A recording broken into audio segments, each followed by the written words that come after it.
नमस्कार दोस्तों, मैं उमेश कुमार कुशवाहा।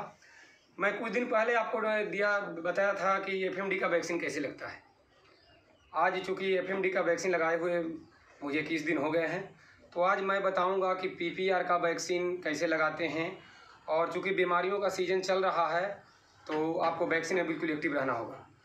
होता क्या है कि वैक्सीन में लोग आलस के कारण या किसी कारणवश चूक जाते हैं और जो बीमारी का शिकार हो जाते हैं, बकरियाँ शिकार हो जाती है बीमारी का। पीपीआर एक ऐसा वायरल बीमारी है, यदि बकरियों को हो गया तो आप उसका ट्रीटमेंट नहीं कर पाएंगे। कोशिश किया जा सकता है लेकिन प्रॉपर उसका इलाज पीपीआर का अभी तक नहीं है। इसलिए सबसे सौभाग्यशाली हम लोग बकरी पालक हैं कि उसका वैक्सीन आया हुआ है। तो जब वैक्सीन आया हुआ है तो वैक्सीन लगाने में कोई कोताही नहीं करना चाहिए। तो 21 दिन का गैप करके कोई वैक्सीन आप रिपीट कर सकते हैं। मैंने 21 दिन पहले एफएमडी का लगाया था, जो कि मैंने यूट्यूब पे आपको वीडियो डाला था। आज मैं पीपीआर लगाने जा रहा हूं। तो पीपीआर का वैक्सीन थोड़ा बाकी वैक्सीनों से हटके है। किस तरीक़ा से पीपीआर का वैक्सीन तैयार करते हैं मैं आपको दिखाता हूँ। वैक्सीन दोस्तों, कभी भी वैक्सीन लाएँ तो बिल्कुल कोल्ड चेन मेंटेन होना चाहिए। आप इसको देखें, एकदम नहीं दिखलाइए। अब पीपीआर का ये वैक्सीन होता है, एक पानी होगा और एक पाउडर फॉर्म में होता है। पाउडर फॉर्म में इसे डाला जाता है लेकिन अंदर जाने के बाद एक टैबलेट जैसा हो जाता है। अब इसमें से क्या करेंगे, हम इसमें से इसका पानी निकाल कर इसमें डालेंगे। ये मतलब नहीं है कितना ml, 2 ml, 3 ml, 1 ml जितना भी डालें, मकसद है इसको घोल करके फिर वापस इसमें लेना। और पीपीआर बाकी वैक्सीन से हटके है दोस्तों। इसको तैयार करने के बाद आप 2 घंटे के अंदर में आपको इस्तेमाल करने होंगे।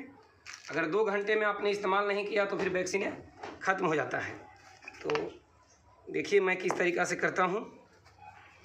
कभी भी वैक्सीनेशन जब बकरियों को आप टीका लगाते हैं ना, तो 22 गेज का नीडल का इस्तेमाल करें। वीडियो को पूरा देखें, मैं किस तरीक़ा से लगाता हूँ पूरा देखें, संयम रखें। होता क्या है कि मैं कोई बात बोलता हूँ तो लोग कहते हैं कि टॉपिक पे रहिए। अरे मैं सारा बातें टॉपिक पे बोलता हूँ, लेकिन पॉजिटिव मेरे बारे में सोचिएगा तभी तो मेरे बातें में टॉपिक लगेगा। अगर मैं टॉपिक पे बात नहीं करता ना मेरे मित्र, तो मैं आज ऐसा नहीं होता, मैं भी सेहतमंद होता थोड़ा। लेकिन ऐसा नहीं है, मैं पूरा टेंशन लेके अपना जीवन में चला। बाकी लोगों के लिए मैंने बहुत कुछ किया है। दोनों का हमने सील तोड़ा और इसमें से हम थोड़ा सा पानी इसमें निकालेंगे। ये मतलब नहीं है कितना, अब 2 ml 3 ml निकाल सकते हैं। जैसे मैंने 2 ml निकाला है और इसमें इंजेक्ट करेंगे। देखिए तुरंत घुल गया, टाइम नहीं लगता। बिल्कुल ये जीवाणु अंदर होता है, जीवित अवस्था में रहता है। इसलिए कोल्ड चेन मेंटेन करके रखा जाता है कि 2 डिग्री से नीचे नहीं जाना चाहिए, यानी फ्रीज नहीं होना चाहिए, और 8 डिग्री से ऊपर नहीं जाना चाहिए। लोग करते क्या हैं कि बकरी तो पाल लेते हैं लेकिन वैक्सीनेशन में चूक जाते हैं, प्रॉपर डायरी मेंटेन नहीं करते हैं। आप चाहे कितना भी व्यस्त हों, आप डायरी मेंटेन करके रखें और प्रॉपर टाइम टू टाइम बकरियों को वैक्सीनेशन लगाएं, वैक्सीन करें। आप बचा सकते हैं। जो बीमारी जानलेवा है उस सबका वैक्सीन आया हुआ है, तो आप क्यों चूकते हैं उसमें। आप देख सकते हैं मैं टोटल डायरी मेंटेन रखता हूँ। इसमें साफ लिखा हुआ है, सारे इसमें मेरा रिकॉर्ड लिखा हुआ है, किस बच्चे को मैंने कब लगाया। जैसे मैंने ईटी का टीका दिया था, फिर उसके बाद मैंने डिवॉर्मिंग किया, कुछ दिन बाद फिर मैंने उसको एफएमडी लगाया, सब मैं इसमें लिखित बिल्कुल प्रॉपर रूप से मैं रखता हूँ। लेकिन मैं लंबा वीडियो नहीं बनाऊंगा क्योंकि बहुत लोगों को अच्छा नहीं लगता है। लेकिन मेरे भाई, आज कोरोना का वैक्सीन नहीं आया हुआ है तो सब लोग इंतज़ार में है कि वैक्सीन आएगा तो लगा के हम लोग बच जाएंगे। सब लोग वैक्सीन के इंतज़ार में है, लेकिन जो चीज़ आसानी से मिलता है ना, उसका लोग वैल्यू नहीं देते हैं। कोरोना का वैक्सीन आए ना आए पता नहीं क्या हो, लेकिन आप उसके इंतज़ार में पागल हुए जा रहे हैं कि आएगा तो मैं लगाऊंगा, अपने बच्चों को लगा दूंगा, मैं पूरे विश्व सुधर जाएगा वैक्सीनेशन करके। लेकिन पीपीआर का वैक्सीन आया हुआ है तो आप नहीं लगा रहे हैं बकरियों को। आपको लग रहा है कि मेरे एरिया में नहीं मिलता है तो ये नहीं है, वो नहीं है, दुनिया भर फलना ढिकना आपके पास बहाने हैं। मेरे भाई, आपके पास नहीं है, कहीं तो है। मुझे तो लगता है कि अगर आपके 1000 किलोमीटर दूर आपको अगर एक कोरोना का वैक्सीन मिल जाए तो आप वहाँ जाके ले आएंगे। तो बकरियों को बचाने के लिए आप 100-200 किलोमीटर दूर जाके वैक्सीन लगा नहीं सकते हैं। ये बिल्कुल, कितना भी बड़ा आप ट्रेंड हो, कितना भी आपको प्रॉपर ट्रेनिंग दिया गया हो, अगर प्रॉपर आपने वैक्सीनेशन नहीं किया है, किसी भी बहाने या किसी भी वजह से आपने वैक्सीन नहीं किया, पीपीआर के बकरियां शिकार हो जाएगी, आप उसे बचा नहीं पाएंगे। वायरल बीमारी है, एक से दूसरे को होगा, तीसरे को होगा। कितना क्वारंटाइन आप कर पाएंगे, कितना आप एक बकरी को कहाँ रख पाएंगे, तो वो संभव नहीं है और आप बकरियों को बचा नहीं पाएंगे। इसलिए वैक्सीन को बिल्कुल डीपली लें और बिल्कुल लगाएं। जी जब एक तो सौभाग्यशाली है हम लोग की वैक्सीन आ चुका है, जिस चीज़ का नहीं मिल रहा है, नहीं आया है, उसके लिए बेचैन है। जो आया हुआ है उस पर गौर नहीं करते हैं। मैं बोलता हूँ तो लोग बोलते हैं टॉपिक से भटक गए। ऐसा नहीं है मेरे मित्रों, मेरा दोस्तों, जो भी मित्रों बोलना बहुत लोगों को ख़राब लगता है, लेकिन मेरा तकिया कलाम है, मैं बोल देता हूँ। दोस्तों, अगर आपने वैक्सीन को सीरियसली लिया तो आप बकरी पालन में सक्सेस हो जाएंगे। अन्यथा आपको पास जितना भी पूंजी है, कितना भी पैसा है, आप उसको नुकसान कर लेंगे। तो ठीक है, मैं समझाता हूँ। मैंने इसमें टैबलेट फॉर्म में था, जो कि पाउडर में फॉर्म में आता है। डालने के बाद कुछ दिन में चूँकि फ्रीज रहता है तो टैबलेट जैसा बन जाता है। तो मैंने इसमें से निकाल के इसमें पानी डाला, इसी का पानी, और फिर वापस मैंने इसको निकाल करके फिर इसमें डाल दिया है। अब ये बिल्कुल तैयार है। आज 2 घंटे इसका वायलेट है। 2 घंटे में आपको बकरियों को दे देना है। देखिए मैं किस तरीक़ा से लगाता हूँ। मैं एक को लगा के दिखाऊंगा और उसी तरीक़ा से मैं सबको लगाऊंगा, लेकिन मैं ज़्यादा लंबा बनाऊंगा तो वीडियो बड़ा हो जाएगा। इसलिए को ला बेटी, उसको पकड़ के लाओ। देखिए ये PPR का वैक्सीन सबकट दिया जाता है, यानी चमड़े में दिया जाता है।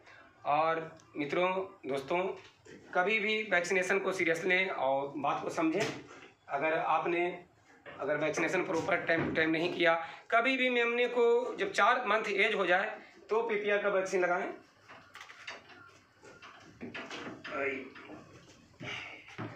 और लोग का सवाल रहता है गर्भवती बकरी को लगाना है या नहीं।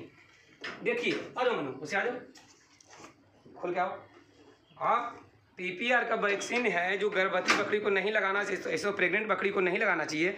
लेकिन बीमारी, अगर आपने, चूँकि PPR वैक्सीन एक बार लगाने के बाद 1 ml ही दिया जाता है इसको। बकरी छोटी हो या बड़ी हो, 1 ml ही दिया जाता है। यहाँ दिखाओ दम, इस पे तुमको दिखना चाहिए खड़ा होके। जैसे देखिए, यहाँ पकड़ना है, ऐसे हमने खींचा, एक का ट्रायंगल हुआ, हम इसमें पुश करेंगे और हमें दे दिए, इसका हो गया। अब हम इस तरीक़ा से डायरी मेंटेन करेंगे। मैं बाकी सभी को लगाऊंगा, अगर मैं इस तरीक़ा से लगा के वीडियो बनाऊंगा तो वीडियो बहुत लंबा हो जाएगा। तो गर्भवती बकरी अगर 2 महीने की, 1.5 से 2 महीने की है तो आप उसको वैक्सीन लगा सकते हैं। और 2 महीने से अगर ज़्यादा दिन की गर्भवती है तो उसको दोस्तों वैक्सीन ना लगाएं।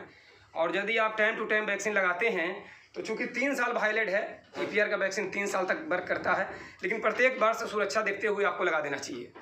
तो ये PPR का वैक्सीन है। अगर आप मेरे चैनल पे बने रहते हैं तो मैं बहुत धीरे धीरे सब चीज़ बहुत कुछ बताऊंगा। और मैं इसी तरीक़ा से, चूँकि मैं इतना दिन से क्लास ले रहा हूँ, बोलने का मेरा तरीका है, मैं जब तक डीपली नहीं समझा देता मुझे संतुष्टि नहीं होता है। और आप लोग पूरा प्रॉपर वीडियो देखते नहीं हैं। तो दोस्तों, वीडियो को कम से कम पूरा देखें। मैं सब्सक्राइब और लाइक के लिए तो उतना कभी इच्छुक रहता ही नहीं हूँ।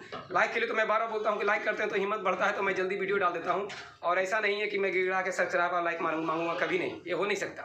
तो वो अलग चीज़ें हैं, लेकिन मैं जानकारी प्रॉपर दूंगा क्योंकि मैं आदमी थोड़ा दूसरा टाइप का हूँ। तो वैक्सीन में लोग चुके नहीं, चाहे दूर भी वैक्सीन मिले, आपको ला के लगाना है दोस्तों। और वैक्सीनेशन ही ऐसा चीज़ है, ऐसा बकरी पालन में आपको वैक्सीन ही आपको बचा सकता है। वैक्सीन के अलावा कोई ऐसे रास्ते नहीं है जिससे आप बच पाएंगे। टोटल वायरल बीमारियां हैं, बैक्टीरियल बीमारियां हैं, लगभग सबका वैक्सीनेशन है, सबका वैक्सीनेशन होता है, सबका वैक्सीन आया हुआ है। अगर आपके घर से दूर भी वैक्सीन आपके एरिया में नहीं मिलता है तो 1 दिन का टाइम निकालें, वैक्सीन लाएँ और वैक्सीन लगाएँ। और मैं बहुत सा ट्रेनिंग भी मैं बहुत लोग को दिया हूँ, लेकिन वो बिल्कुल टाइम शेड्यूल मेंटेन नहीं कर पाते। इस समय अभी मैं सबको PPR दूंगा। अभी 2 घंटा वायलेट इसलिए मैं बर्फ़ में रखा हूँ, आपसे थोड़ा चर्चा कर रहा हूँ। मैं सबको डायरी में लिख लूँगा। और मुझे पता है कि अब 21 दिन बाद मुझको ये चेक्स देना है।